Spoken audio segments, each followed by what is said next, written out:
ሰላም ወዳጆች እንዴት ናችሁ? ይህ የመፍትሄ ቤት ነው።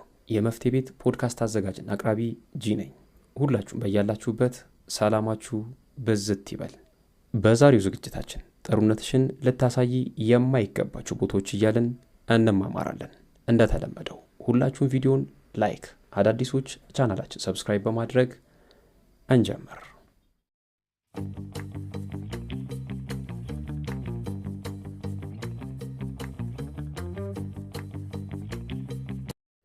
ሰዎች በተለያየ መልኩ ምርጥነታቸው ወይም ደግሞ ጥሩነታቸው ሊታይ ሊንጸባረቅ ምናምን ይችላል። እዚሁ ቻናል ላይ ራሱ የምርጥ ሴት መገለጫዎች ብለን የሰራ ነው አለ። ምናልባት አስፈላጊ ከሆነ ያንን ቪዲዮ መለስ ብሎ ማየት ይቻላል። ምርጥ ሊያሰኙሽ የሚችሉ ኳሊቲዎች የትኞቹ ናቸው የሚለውን ነገር እዛ ጋር ማግኘት ይቻላል። በዛሬው ዝግጅታችን ግን ምርጥነትሽን ወይም ደግሞ ጥሩነትሽን ልታቆሚ ልትገች የሚገባባቸው ቦታዎች ነው የምንመለከተው። ይህን ወደዛ ሀሳብ ከመግባታችን በፊት አንድ ነገር ልናቅ ይገባል። ያ ምንድን ነው? የሰው ልጆች ስንባል በሁለት ምክንያቶች ጥሩ እንሆናለን። የመጀመሪያው ጥሩነት ወይም ደግሞ መልካምነት ኦተንቲክ እውነተኛ ማንነታችን ስለሆነ ጥሩ ሆነን የምንገኝባቸው ጊዜያት አሉ። ሁለተኛው ደግሞ ጥሩ መስለን መታየት ስለምንፈልግ፣ እንደ ጥሩ ሰው መታሰብ ስለምንፈልግ ጥሩ የምንሆንባቸው ጊዜያት አሉ። ብዙ ጊዜ ይሄ ሁለተኛው አይነት ፍላጎት የሚመነጨው በራስ መተማመን ስናጣ ነው፣ ወይም ደግሞ በራስ መተማመን የሌላቸው ሰዎች ላይ በብዛት ይታያል። በዛሬው ዝግጅታችን በዚህ በሁለተኛው መንገድ የሚፈጠሩብንን የጥሩነት ወጥመዶች እንሰብራቸዋለን።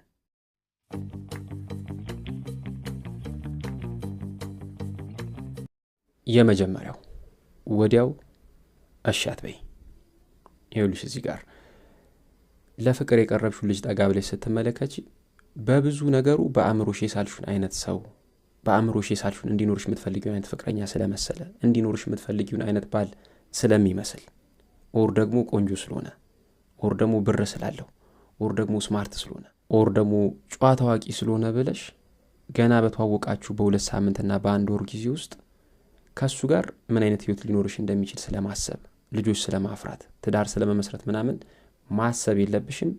በእንደዚህ አይነት ምክንያትም ራስሽን አሳልፈሽ መስጠት በፍጹም የለብሽም። ወንድ ልጅም ያለምንም ልፋትና ጥረት ዝም ብላ ሽሽ የምትሉን አይነት ዝም ብሎ እጁ የሚያስገባትን አይነት ሴት ሲያገኝ መፍራትና መሸሽ ይጀምራል። ይኸውልሽ እዚህ ጋር ልጁ ምንም ያህል ቅድም እንዳልኩሽ ስማርት ቢሆን፣ በጣም ጨዋ ታዋቂ ቢሆን፣ በጣም ብራም ቢሆን፣ በጣም በአእምሮሽ የሳልሽውን አይነት ሰው እንኳን ቢሆን የሆነ ክፍተት እንዳለበት ፐርፌክት እንዳልሆነ ያውቃል እሱ። እነዛን ክፍተቶቹን እንኳን ለማየት ትዕግስት ማጣትሽ፣ ያሉትን ደካማ ጎኖች ፊገራውት ለማድረግ ትዕግስት ማጣትሽና ፈጥነሽ ነገሮች ላይ እሺ ማለትሽ ለአንቺ የነበረውን ግምት በሚገርም ሁኔታ ያወርደዋል። ስለዚህ የመጀመሪያው ምርጥነትሽን ልታቆም የሚገባው ኤሪያ ይሄ ነው። ፈጥነሽ እሺ በማለት ምርጥ ሴት መስለሽ ለመታየት ወይም ደግሞ ሆነሽ ለመታየት በፍጹም እንዳትሞክሪ። ለምን?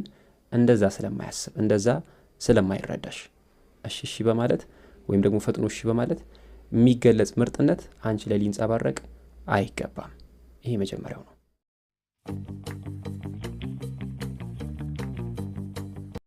ሁለተኛው ለሱ ስትይ ፕሮግራምና እቅድሽን መሰረዝ የለብሽም።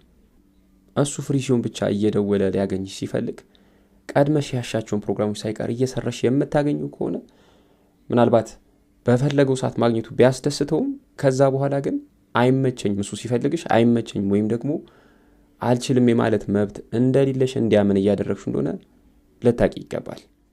ይህ ብቻ አይደለም፣ በተዘዋዋሪ የራስሽ ፕሮግራሞች፣ የራስሽ ጉዳዮች፣ የራስሽ ስራዎች እንደሌሉሽ፣ በጣም አይድል የሆነ ታይም፣ በጣም ብዙ ታይም እንዳለሽ እንዲያምን እያደረግሽ ነው። እንደዛ እንዲታሰብ መልእክት እያስተላለፍሽ ነው። ስለዚህ ቀድመሽ ያሻቸው ፕሮግራሞች ካሉ እንደማትቺ፣ እንደማይመችሽ፣ ለሌላ ጊዜ እንዲተላለፍልሽ ምናምን ልትነግሩ ይገባል። ይህን ስትነግሪው ምናልባት ደስ ላይለው ይችላል ወይም ደግሞ ምቾት ላይሰጡ ይችላል። ግን ደግሞ ምን እያስተላለፍሽ ነው? የራስሽ ፕሮግራሞች እንዳሉሽ፣ የራስሽ ጉዳይ እንዳለሽ፣ የራስሽ ስኬጁል እንዳለሽ፣ እሱ ስለተመቸው ብቻ እንደማይመችሽ፣ እሱ ስለፈለገሽ ብቻ እንደማያገኝሽ መልእክት ታስተላልፊበታለች። ይህን ሀሳብ ጠቅልል ስናደርገው የራስሽን ፕሮግራሞች እየሰራሽ የተፈለግሽበት በመገኘት ጥሩነትሽን ለማሳየት እንዳትሞክሪ።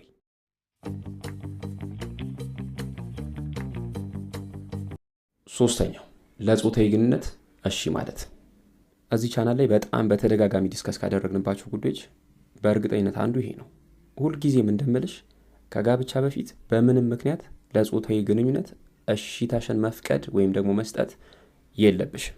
ይሄ ማለት ግን ከዚህ በፊት እንደዚህ አይነት ሁኔታ ውስጥ የነበራችሁ ሰዎች ላይ መፍረድ ማለት አይደለም። ማንም ላይ መፍረድ አልፈልግም፣ ማንም ላይ መፍረድም አልችልም። ነገር ግን ደግሞ አንድ ነገር ማለት እፈልጋለሁ። ከዚህ በፊት የሆነው ነገር በሙሉ ሆኗል። የሆነው ነገር በሙሉ እንኳን ሆነ። ማንም ሰው ዛሬያችሁን በትናንትና ማንነታችሁ ወይም ደግሞ በትናንት ታሪካችሁ ዲፋይን እንዲያደርግ አትፍቀዱ። ሊያደርግም አይገባም። በዛም አትገለጹም እናንተ። ነገር ግን ደግሞ እዚህ ጋር አንድ ነገር ልንገርሽ። ፍቅረኛሽ በተደጋጋሚ በዚህ ጥያቄ ስላስጨነቀሽ፣ በዚህ ምክንያት እንዳታጩ ስለፈራሽ፣ ወይም ደግሞ ሁሉንም ነገር ትተን አንቺ ራስሽ ፈልገሽና አምሮሽ ቢሆን እንኳን እዚህ ነገር ላይ በጣም ረጋ ልትይና በቀላሉ እጅ ላሰጪ ይገባል። ሲስተር፣ ይህን በጣም ልትጠነቀቅ ይገባል። ወንድ ልጅ ከአንቺ ጋር ወደ ጾታዊ ግንኙነት ስለገባ በተለየ መልኩ አይወድሽም፣ ወይም ደግሞ ከአንቺ ጋር የመቆየቱን ነገር ጋራንቲ አይሰጥሽም። ይህን ልታቂ ይገባል። በዚህ ነገር ብቻ ለአንቺ የነበረው ፍቅር አይጨምርም። ምናልባት ብትሰጪውና ይህን ነገር ቢያገኝ በሰዓቱ ደስ ሊሉ ይችላል። ይሄ ነገር እንዴት መሰለሽ፣ እንደ ከረሜላ ነው። ለህፃን ልጅ ከረሜላ እንደ መስጠት ነው። ለህፃን ልጅ ከረሜላ ስትሰጪው ደስ እያሉ ይጠቀማል ያችን ከረሜላ። ከጨረሳት በኋላ ከ10 ከ15 ደቂቃ በኋላ ግን እንደገና ሌላ ጥያቄ ይነሳል፣ ወይም ደግሞ መነጫነጭ ማልቀስ ይጀምራል። ሌላ ከረሜላ ማለት ይጀምራል። ይሄም እንደዛው ነው። ገብቶሻል አይደለ? ስትሰጪው በሰዓቱ ደስ ሊሉ ይችላል ያን ነገር ሲያገኝ፣ ግን ደግሞ ያ ደስታ ሎንግ ላስቲንግ አይደለም። ልክ ቅድም እንደ ህፃኑ ልጅ ማለት ነው። ለህፃኑ ልጅ ከረሜላውን ሲጨርስ ሌላ ከረሜላ ለመጠየቅና ለማልቀስ አፍታ እንደማይፈጅበት ሁሉ ይሄም እንደዛው ነው። ገብቶሻል አይደለ? ልክ ከዛች የእርካታ ስሜት ሲወጣ እንደገና ሌላ ይጠይቅሻል። ታይም ኤንድ አጌን ይህን ጥያቄ ሲጠይቅ ታገኘዋለሽ። በምንም መልኩ ለጾታዊ ግንኙነት ፈጥነሽ እጅ መስጠት የለብሽም፣ ወይም ደግሞ ጾታዊ ግንኙነትን በመፍቀድ ጥሩነትሽን ለማሳየት ለማረጋገጥ እንዳትሞክር። ስለዚህ በስሜት በስነ ልቦና በመንፈሳዊ ሁኔታ ምናምን ዝግጁና ብቁ እስክትሆኚ ድረስ ለዚህ ነገር እሺ ልትይ አይገባም።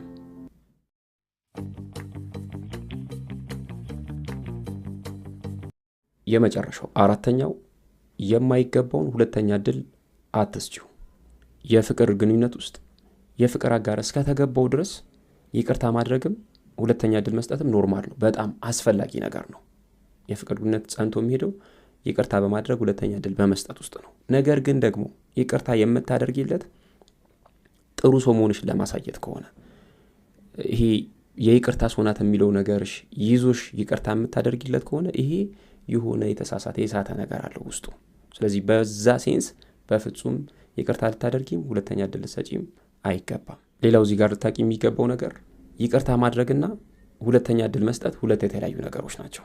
ይህን በሚገባ ልታቂ ይገባል። ይቅርታ ማድረግ ማለት ከዛ ጊዜ በኋላ ይቅርታ ካደረግሽለት ጊዜ በኋላ በደሉን አትቆጥሪም፣ ውስጥሽ ጸጸት የለም፣ ወር ደግሞ ቂም አይኖርም። ይቅርታ ማድረግ ማለት ይሄ ነው።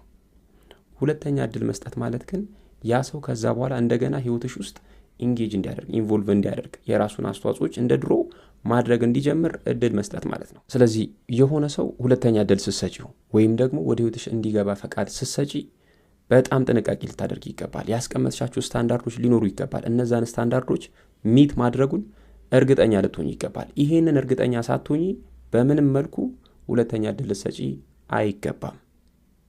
ቴንክ ዩ